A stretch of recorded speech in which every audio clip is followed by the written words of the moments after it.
talking about the budget debate today as far as the PPP and the PMLN is concerned. Of course, the fact that there has been treasury benches and their defense of the economic policy of the government. As far as the PMLN is concerned, their take on the economic policy and the way forward.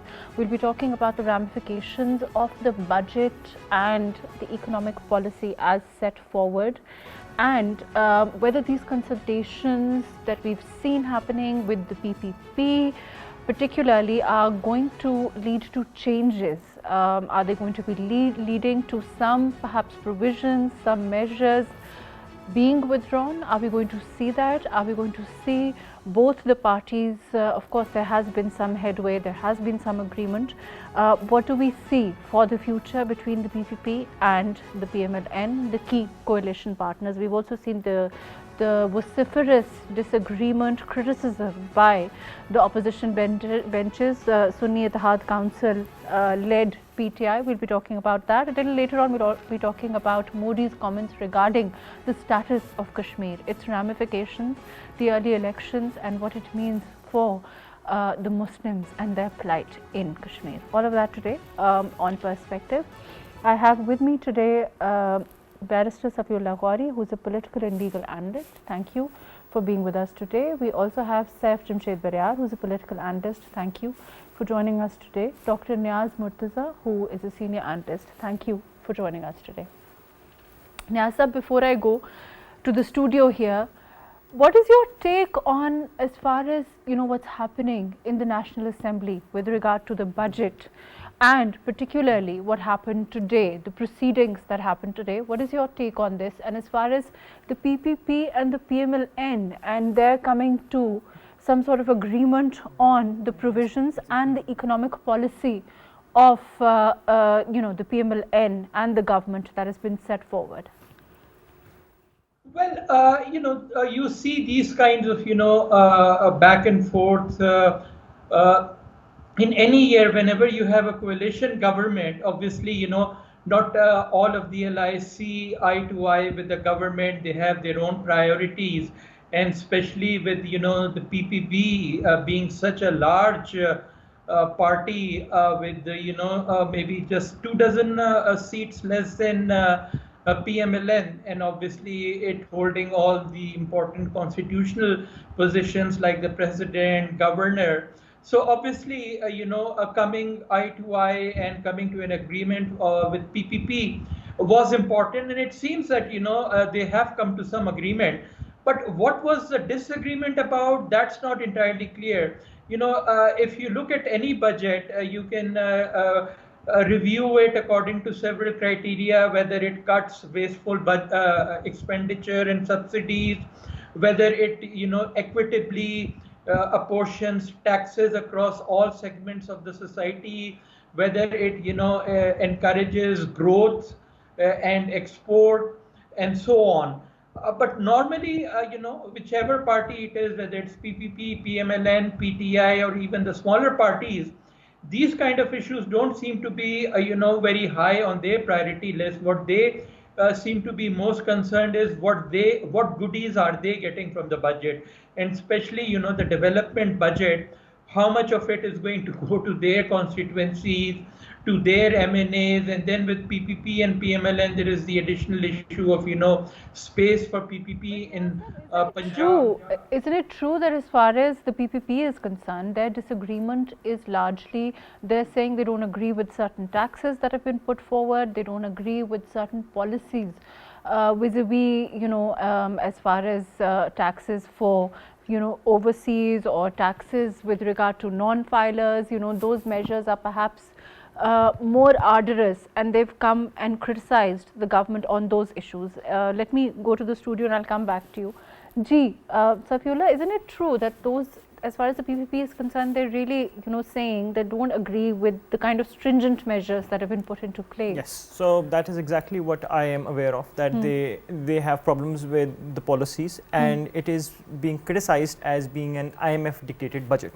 So I am going to come forward with my opinion on the matter, and it is obviously just my opinion. I am not suggesting at all that this is exactly what has happened.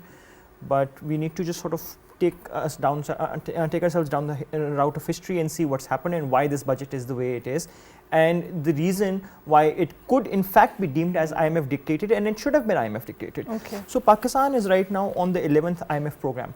This is the longest any country in the world has been on an IMF program. The average size of an IMF program in the world is 4 IMF programs. So normally it's 1 to 2 for most countries. They get an IMF program, IMF tells them, please make these changes, the countries make those changes and they get done with it.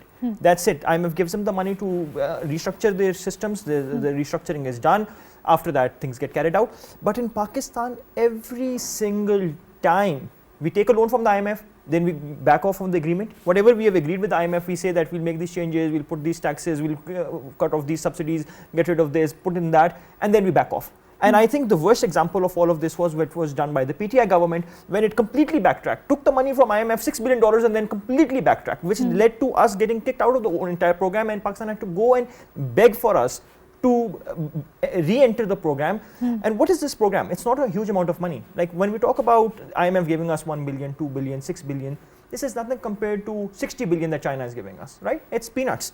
But what IMF is basically giving us is a new structure of running the government every single time. They call in our economists, they call in our technocrats, and they tell you how to make a budget. Now, when every single time Pakistan, throughout history, Pakistan has gone to the IMF, agreed to a particular form of a budget, then when it comes to the government, everybody starts complaining, we don't want this, we don't want that, and then a new budget comes out which is not the IMF dictated budget or the IMF suggested budget, so to speak, and that creates problems for Pakistan time and again. We have been in this for over 70 years now, Mahrukh. It's about time we broke the shackles of IMF, and this got is out, what this government and is trying to do. Exactly. And now, obviously, now let me be clear. The People's Party is not happy with the budget. Why? Because obviously there is certain taxes, certain policies, certain cutting of subsidies, certain privatizations of state-owned entities which are bleeding us dry. But the PPP continues to want them so that they could retain their voter bank. Obviously, this is going to harm certain vote banks. I'm not suggesting that People's Party will not end up not getting harmed by it, but the fact is Pakistan getting benefited from it or not? And that is the primary consideration that we have to make. So of course the finance minister has undergone severe criticism for not listening to anyone, but I'll just ask you a simple question. Is this not what we have been discussing for the last couple of years? That maybe we cannot listen to everyone, maybe we cannot make everyone agree, because everyone seems to, number one, criticize for the sake of criticism. They have to, after all, criticize, right? I mean, they can't, otherwise they wouldn't be political, they just cede their political ground then if they were to just say, oh yes, this is a perfect budget for Pakistan. So they have to, and because they have to try and protect their own little electorate, whatever it may be, in those little areas. So you're saying that they are looking at short-term gain for and for sacrificing Pakistan's long-term benefit. Do you agree with this, Saif? Saif, of course, as far as people are concerned, there are some concerns. On the flip side, they're saying that, it's going to lead to a lot more stringent measures. It's going to lead to a kind of price hike in certain areas, increase in certain areas where it might be very, very difficult for the people to manage. So there is that flip side, and there is that criticism that we keep hearing on the other side. Mahrukh, the fact of the matter is that whenever a country goes to the IMF, the long-term agenda of the IMF is that it actually wants you to break free of the lending cycle. The very literal meaning of the IMF is that it's a lender of last resort. That's the difference between IMF as an international lender and the World Bank as an international lender. World Bank works on an ideological agenda of human development indices and indicators, but lends a very small quantity and doesn't re-continue the cycle of lending. What other options do we have at the moment? Right. That's number one. And number second is that if, just as Safi was telling, it's almost 45 to 50 years since we've gone to the IMF. We actually started this lending idea or this lending cycle back in the 60s. And then it continued till maybe it will continue forever if we do not correct the macroeconomic variables. The first thing is that there was no other option because IMF has got a very strict and a very rigid eye on Pakistan's economy right now. Right. They're giving you cycles of billions of dollars of debt, and then that cyclical debt that piles upon a country, that is IMF's money too. They have to extract it back. Now, the working methodology of the IMF is that whenever they lend you some money, they gave you certain SAPs. SAPs in economic terms are known as structural adjustment programs. And like every macroeconomic expert or a person who has a little grip on the economy, even a layman out there who would be having a grip out of the economy out there, would be knowing that if someone would give you money, they'd want some collateral or security out of it. Right. In the past 4 or 5 years, we've actually nailed the idea of default because we have sort of taken a huge sum of money, and that collateral or the money to be given back to them was not actually given. And we haven't really adhered to the SAPs also. And this is not only a violation of a bilateral agreement between a country, the government of the country, and an international lender. It's violation of the international neoliberal economic policy as well, or the international cycle of how the economy functions in the world. So there are two sorts of things through which I would like to conclude my answer to this. You can analyze the debate. The first thing is that whether have we given in the right macroeconomic policy, whether it's monetary policy or fiscal policy. And the other sort of criticism can be the budgetary targets. Yes, the budgetary targets seem to be a little unrealistic. Maybe they are a little off too much, or they are off the grid. We might actually lead to a greater deficit. But to say that the macroeconomic policy is not really functional at the moment, I think that would be incorrect. It might not be functional for the next 90 days, the next 100 days, but the fruit of this would be relief, because we have seen a constant decline in the rate of inflation in the past 3-4 months. Right, I want to come to that. Let me go to Niaz. Niaz, do you agree with this? You think that, of course, in long term, like Saif is saying, and Safi is also saying, the target is, and we saw the Prime Minister saying this, the goal is to leave and get away from the shackles of the IMF, the begging bowl, all of that. And these measures are really targeted to achieving that and the long run rather than the short run. And also it's the first budget, the first year of this government. And with regard to the PPP, of course, there seems to be that they want to satisfy their own constituents, and in that sense in politics, and this is also part of that politicking, no? Yeah, I mean, it's true. You should, break away from the IMF, like the way India has, even Bangladesh, many other countries, because going to the IMF means that, there is something wrong with your economy. So obviously that's not a good situation. But why are we not able to break away from IMF? Because, we take all these measures after we have gone to the IMF, after we have a crisis. The way to get out of this, cycle is to take the corrective measure when, there is no IMF program, when there is no crisis, because, the root causes of the crisis are laid during your normal times. Our governments run high fiscal deficits, they run high current account deficits, and when that happens, your reserves start falling, and ultimately you have to go to the IMF. So if you want to break, the IMF cycle, it's not just about after, the IMF program has started and you take some policies during those 2 or 3 years. It's about, having discipline once the IMF program has finished. And you have the reign of your economy in your own hand. Make sure that you have low fiscal deficits by reducing your wasteful expenditure and subsidies, targeting all sectors of the economy according to their ability to pay. And then you also have to make sure that you export enough, attract enough foreign remittances or foreign investment, so that your foreign reserves are high enough. Like Bangladesh had till about a few months ago at least 40 to 50 billion dollars. India has hundreds of billions of dollars of reserves, China, and those countries never have to go to the IMF. With regard to the PPP and the PMLN, do you think that there's a chance, of course they're saying that they should have been consulted priorly and before the budget came in, and that they are key coalition partners, even though they are not part of government in the sense that they don't have the ministries, but they should have been consulted because that was their right, and if that had happened, all of this could have been avoided. Do you agree with that? Well, yes and no. I think there was one meeting that the finance minister had held with PPP people. There was a delegation of PPP people which went and met him. I think it was Sherry Rahman, Naveed Qamar, and so on. But then maybe that one meeting was not enough. But then some PMLN people are also not happy, and they are saying that even we were not consulted, and this was just between the IMF and the government. So those are all the back and forth. And with regard to how much it is IMF dictated, I mean, there are areas which IMF, has put its foot down. For example, petroleum levy and, withdrawal of some of, the subsidies, then, withdrawal of, some of the exemptions for sale taxes.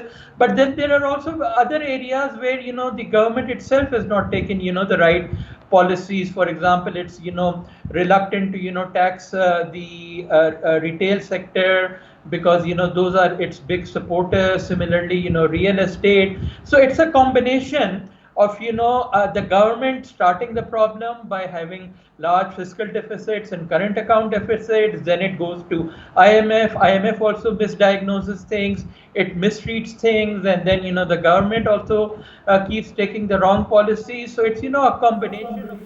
Do you think that this is just one of those things where the PPP, it's more about politics really, to satisfy their own constituents, and that it's about trying to ensure that their narrative is probably clearer to the people? This is ego servicing, Mahrukh. At the end of the day, that's what they want. They want their egos to be massaged so that they can be made to feel important. They feel like since they have ended up getting some seats, they should be called, they should be given tea, they should be asked, oh my lord, what do you think about this?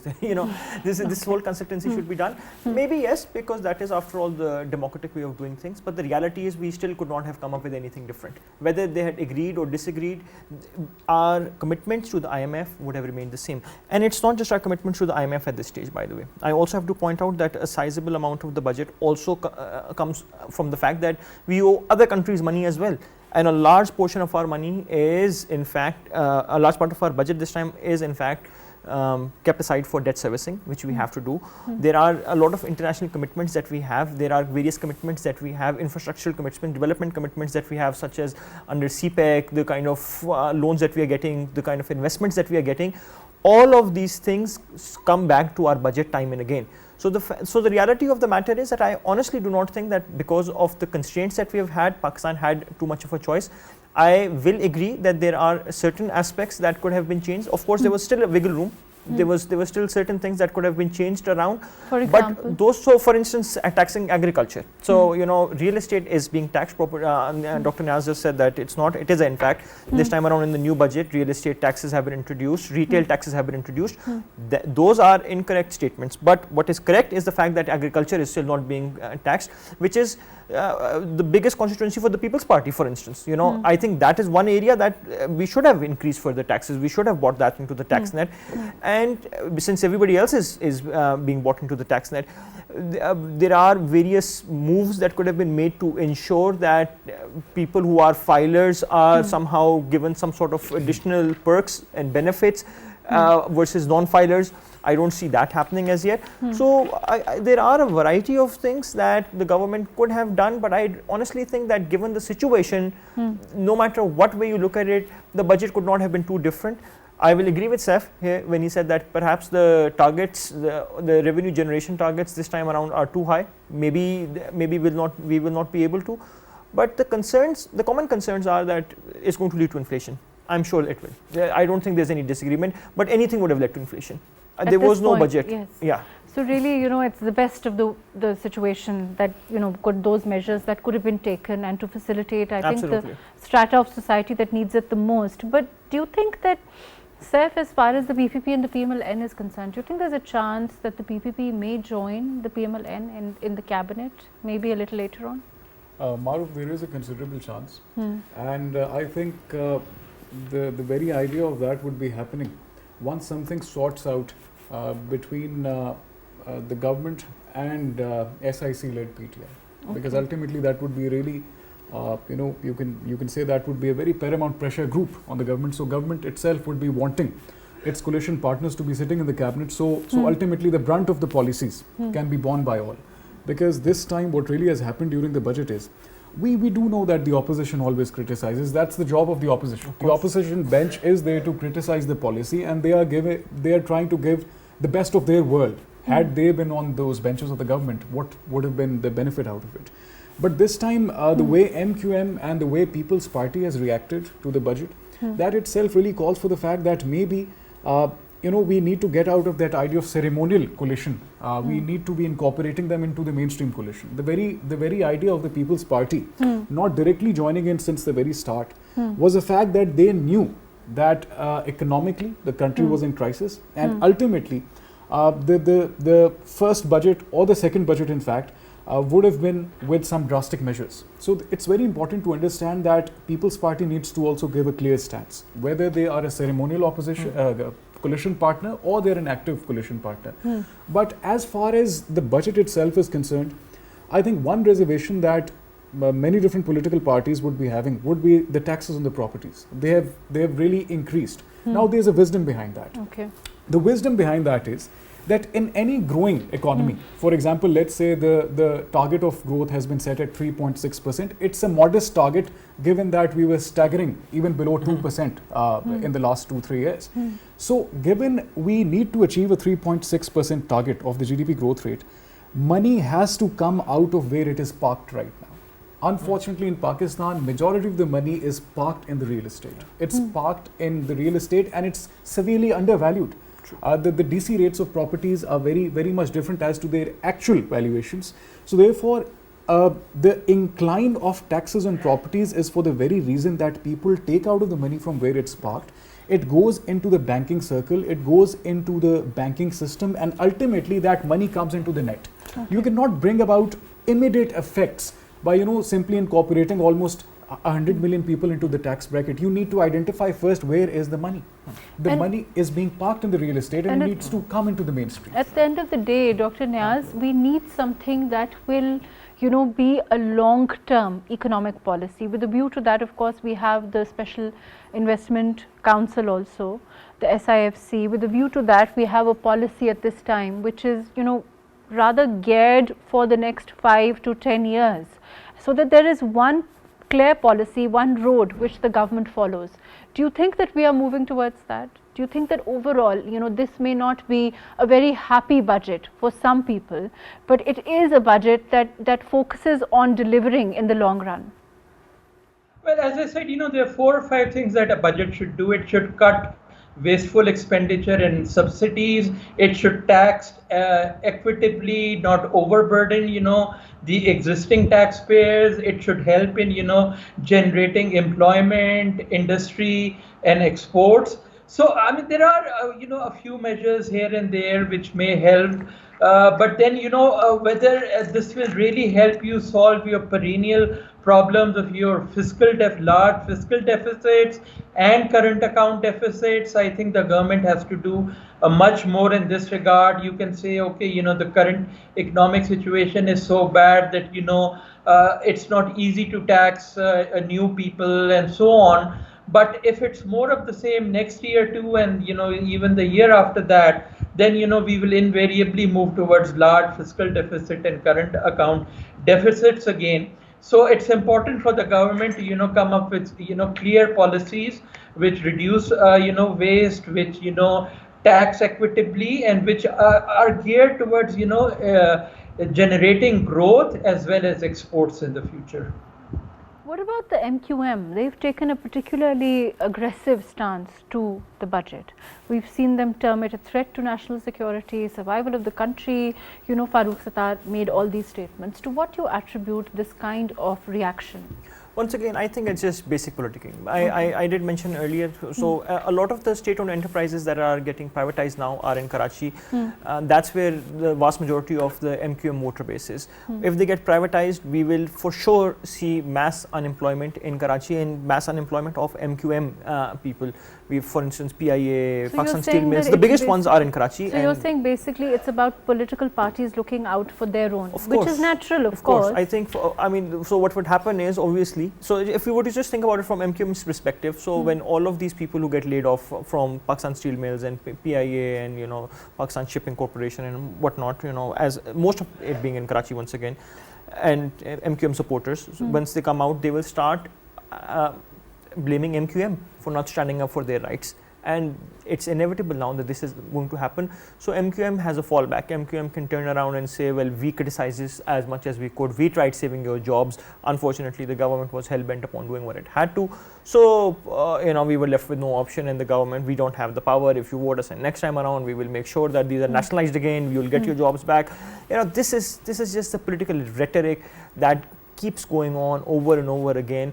At the end of the day, I honestly think that for once, we know for a fact that this is MQM led the budget, and I'm happy. Like maybe we'll give it a chance and we'll see if it works out. We'll know that we're on the right track. If not, well, there's always next year. We have tried something else for the last 70 years, so it's a good idea to finally have a change of pace and try something new now.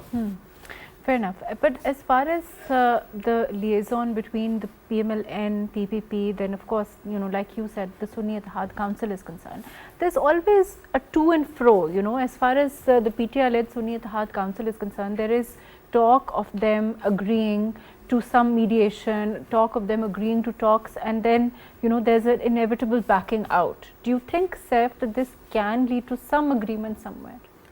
Mahrukh, I don't think that it can lead to an agreement. There's a very interesting political angle to all of this. Okay. After the controversy of the elections, the way the pressure mounted and the way the government came into the government bench, I think most of the coalition partners, they themselves are not interested at the government really working. I'll be very honest. Okay. They are more interested in a midterm election. They're more interested in, going out to the constituencies once again, because ultimately the political future really relies on the two biggest political forces of the country right now. One being the government being led by Pakistan Muslim League Nawaz, and the other being the SIC-led opposition. So ultimately, in the next 6 to 7, 8 months, we do see a considerable progress happening for SIC as well, and the PTI coalition of it. So ultimately, there might be a swing in the shots, because historically, we have always seen MQM to be swinging shots at the last moment. So honestly speaking, I think PMLN will have to rely on its own self right now. They'll have to rely on their own parliamentarians, and one of the biggest things that I was taking note of during this entire budgetary debate, the sessions that are still ongoing, one thing that I felt was that it was lacking PMLN's own parliamentarians. So I think rather than sorting things immediately with coalition partners, they are very subtle coalition partners, not active coalition partners. People's Party is entirely silent.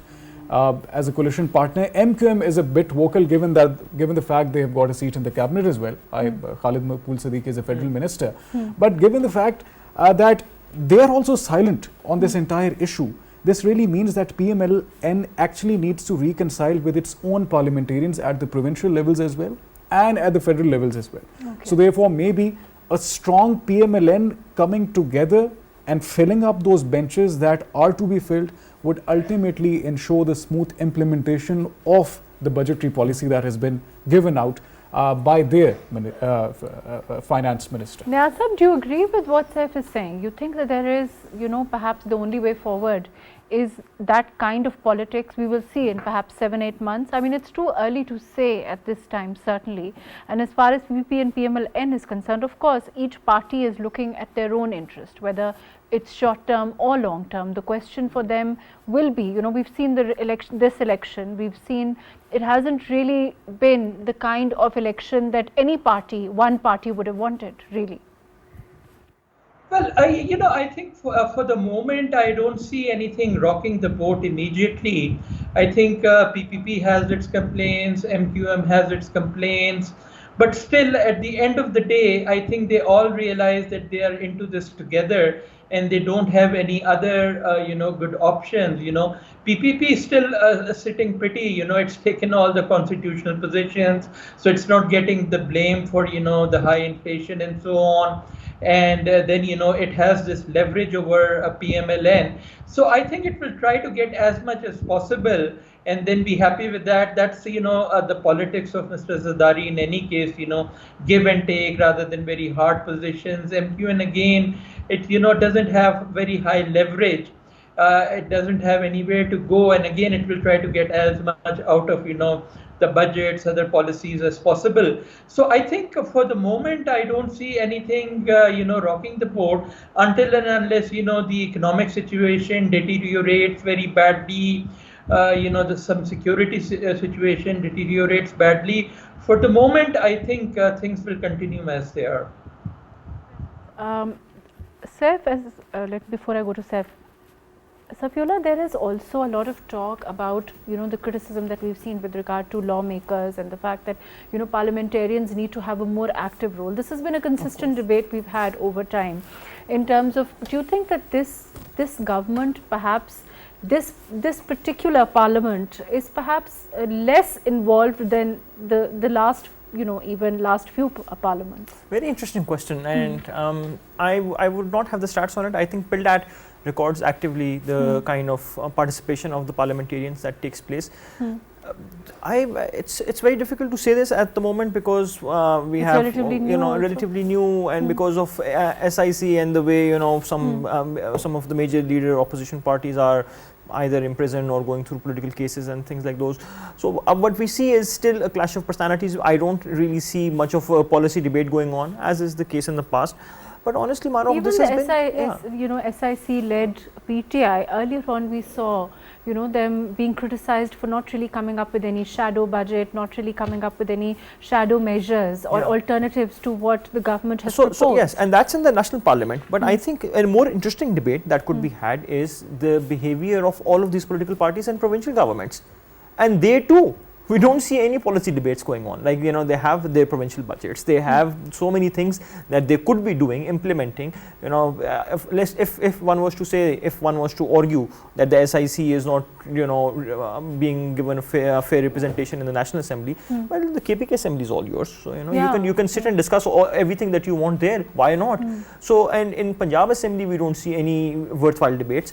And I think it's more of the same, right? And so far, it's like you said, too new for us to judge as yet. But unfortunately, we are seeing that they are not participating, and it's very unlikely that they will participate as well. And even the opposition also, we are not seeing them take part in the way that perhaps they should. I mean, there isn't that kind of fiery debate. We did see Umar Ayub Sab talk a little bit in the last couple of days or so, but it's really not the kind of opposition one would have expected, or perhaps it's always the debate topic is always the same, right? Every time we even see these people, anything that comes at least on the newspaper headlines, I'm not sitting in the parliament, I don't know exactly what's going on, but at least what's getting reported is the same old problems of their leaders and how they feel like they're being victimized, or how the other party feels like they're doing a great job. It's more chest thumping. It's honestly more of the same. We have not seen any good laws being discussed, amendments, policy changes that could really affect the country. Those I'm yet to see. I also want to move on and talk about Modi's remark as far as Kashmir and the status of Kashmir is concerned, the plight of the Muslims in Kashmir. We have with us Dr. Awais Bin Wasi, who is a Kashmir expert. Thank you for being with us today. Dr. Niaz Murtaza, thank you for joining us for the first segment. Thank you for your very valuable time. Dr. Awais, as far as we've seen the latest comments of Modi Saab as far as Kashmir is concerned. We've also seen the measures that were earlier put under his governance, and we've seen Article 370. We've also seen, the plight of the Muslims in Kashmir and the way that they've been targeted, they've been victimized under his leadership. How do you look at these latest remarks, and of course the role of the Indian Supreme Court also? Thank you so much, Barrister Mahrukh, for having me on this important subject. Modi's remarks on Kashmir, they are very significant, and this visit in just 2 weeks of their ascension to power, the question arises that what compelled Prime Minister Modi to visit Kashmir after just 2 weeks of holding power. I think there is a greater realization in the Modi-led administration in New Delhi that the ground in Kashmir is still alienated, it's disconnected, it's indifferent, and rather I think that it's extremely angry despite their pledges and despite their promises And to assuage their anger, Modi, in the latest visit, promised to restore statehood and hold assembly election. These were two important announcements that he made because he wanted to placate the anger of the Kashmiris. But I think that their agenda, which is behind this visit, is that they want to complete their full circle, and the full circle means that they wanted to install a Hindu or a BJP-backed chief minister in state assembly. So that is their objective, and they wanted to do that. But if you and again, I must say that this is not the first statement about the restoration of statehood. Several such statements have already been made at different occasions, even when this bill was introduced, Jammu and Kashmir Reorganization Act 2019 in Lok Sabha by Amit Shah, Home Minister. Even at that time, Amit Shah mentioned that statehood would be restored. So these are not the new statements, but if you see the response of the Kashmiris, that is extremely important, because there is a complete silence. There is no welcoming response by and large people of Jammu and Kashmir. And even if you look at the political spectrum in the valley, you will see that only BJP-backed parties, for example, Apni party led by Ilta Bukhari, or Democratic Party led by Ghulam Nabi Azad, they have welcomed these remarks. But the other parties, they have been pro-Delhi parties since, for the last 75 years, especially National Conference, and later on PPP. So they did not issue any welcoming statements of this announcement. So because they do realize the sentiment in the ground, because if they welcome this statement of Prime Minister Modi, so they can further disconnect, and their support base further it could get eroded.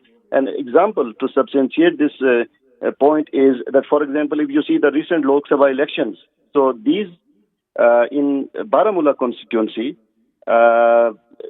People's Conference was considered and projected and perceived in Kashmir as BJP's backed or BJP's proxy. But it was heavily defeated, and a candidate who was in jail for the last 5 years, Engineer Rashid, under UAPA, so he won the seat.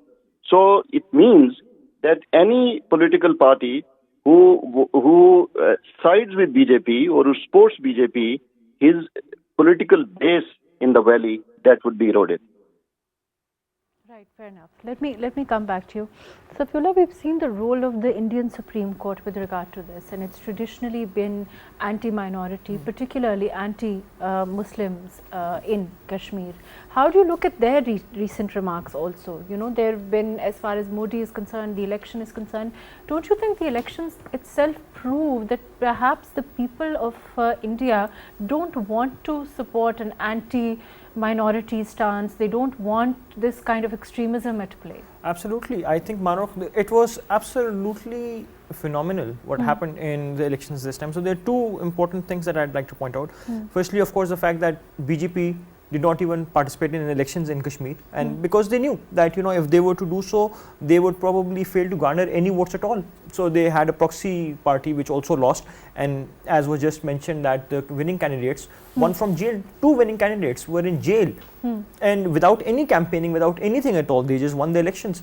I think this is a huge indication of the kind of sentiment that the Kashmiri public has against the BJP. But coming back to your point, it is the Supreme Court of India that seems to be the problem, which is playing as the second wicket of the BJP itself, and supporting them on everything that they have done, gone against almost every political and legal aspect of their own constitution. The scrapping of Article 370, which was a constitutional provision, was absolutely shocking. Now BJP could not have done it without the Supreme Court of India, obviously. So the fact that Ram Mandir has now been the Ram Mandir has now been built on Babri Mosque, the very grounds of Babri Mosque, and continuous. I mean, keeping in mind, of course, that India this time around has clearly shown that they are very anti-Muslim. We saw very clearly BJP putting up anti-Muslim ads. We saw the consistent use of bulldozers as a sign, because bulldozers were normally used to demolish mosques. Bulldozers as being used as election symbols by political parties, being paraded all around to show that they are going to destroy mosques. This is all very shocking, and the fact that the Election Commission of India did not take notice, the fact that the Supreme Court of India did not take notice, the fact that there were so many constituencies where Muslims were forced to withdraw their tickets, and they came out, they even put out videos, there were things that we could see online. None of these things were catered for by the courts, by the Election Commission. So of course they are second fiddle, and but do you think people are going to accept this, Saif? Your quick comments, we're also running out of time. Do you think the people will accept I this? totally got your question. The people will not accept it. I'll just talk about the political mapping. UP was the stronghold of BJP. Maharashtra historically has been a very strong hold of parties like BJP and their coalition partners. They've lost almost 100% seats alone as compared with 2019 in UP. From 62 seats, they fell to 33 seats. Maharashtra, they've totally lost. It's a dying face of BJP. It's a dying face of Modiism. It's a dying face of the rise of Hindu nationalism. And the very idea of, giving simply a sweet candy to the Kashmiri people would no longer work. They know what the BJP stands for. A BJP stands for a Hindu-dominated, a Hindu-centric India, and it doesn't regard anywhere near to its principles the very idea that India hosts a huge population of Muslims as well. And given the fact that comparison with 2019, the BJP has totally lost its stronghold as well. So I think this is nothing but a diplomatic tactic to maybe thaw a little tension in the Kashmir. And I think the Valley stands for freedom, the Valley stands for independence, and the Valley stands for human liberties and values. So therefore the Kashmiri cause will be a cause of self-determination, and BJP will lose. Awais, your quick comments. Do you think that in the future we will see, the kind of promises that Modi made during this visit of new government? What is the future of this in a place where, there is brutal victimization? I, don't think any promising prospects about India being run according to its constitution, because in the last decade, in the two consecutive regimes, BJP has controlled all the state organs, including Supreme Court. Supreme Court has, it seems now it has become part of an executive, and same goes with the media organizations and Election Commission of India. Indian democracy was hailed across the world, earlier. But now with this last decade, I think this democracy has descended into dictatorship. So I'm not very hopeful about any promising prospects as long as BJP is in power in the day. Right, fair enough. Thank you so much, Dr. Awais Bin Wasi. Thank you so much for being with us on this very important topic. Saif Jamshed, thank you for joining us today. Barrister Safi Ghauri, thank you for your very valuable input. Of course, as far as the promises by Modi and his continual decline in popularity that we've seen vis-a-vis the elections show that India overall and Kashmiris, of course, say no to the kind of brutality, the kind of anti-minority stance that we've seen as far as India is concerned, consistently being practiced under the Modi-led India at this time. Let's see, of course, in the next couple of months, in the next year or so, there will openly be the kind of discord that, of course, we know that Modi government and he himself fares, particularly in Kashmir. Thank you so much for joining us today on Perspective.